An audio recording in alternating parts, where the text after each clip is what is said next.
सोलापूर शहरातील सदर बाजार पोलीस ठाणे हद्दीतील सराईत गुन्हेगार अशफाक मौला शेख वय 30 वर्षे, थोरली एरण्णा वस्ती सोलापूर हा मागील काही वर्षांपासून सातत्याने घातक शस्त्रांचा वापर करून घरफोडी, मोटारसायकल चोरी, घातक शस्त्राने जबरी चोरी करणे, गैरकायद्याची मंडळी जमवणे, खंडणी मागणे, सरकारी नोकरांवर हल्ला करणे, विनयभंग करणे, दगडफेक करणे, शस्त्रांनिशी फिरून धमकी देणे यांसारखे गंभीर स्वरूपाचे गुन्हे साथीदारांच्या मदतीने अवैध आर्थिक फायदा मिळवण्यासाठी करीत आला आहे.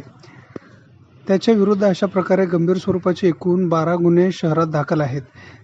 त्याचे या गुन्हेगारी कृत्यामुळे सोलापूर शहरातील नागरिकांचे दैनंदिन जीवन विस्कळीत होऊन सार्वजनिक सुव्यवस्थेस बाधा निर्माण झाली आहे.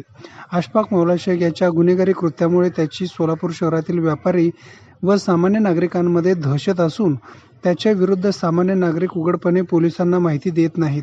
अशफाक मौला शेख यास त्याच्या गुन्हेगारी कारवायापासून परावृत्त करण्यासाठी 2018 मध्ये 110 ई फौजदारी प्रस अधिनियमानुसार सन 2024 मध्ये 56/A ब महाराष्ट्र पोलीस अधिनियम अन्वये प्रतिबंधक कारवाया करण्यात आल्या होत्या. त्यानंतरही अशफाक मौला शेख त्याच्या वर्तनात कोणताच बदल झाला नाही आणि त्याने सार्वजनिक सुव्यवस्थेस बाधा निर्माण होईल अशा प्रकारे गुन्हे चालूच ठेवले.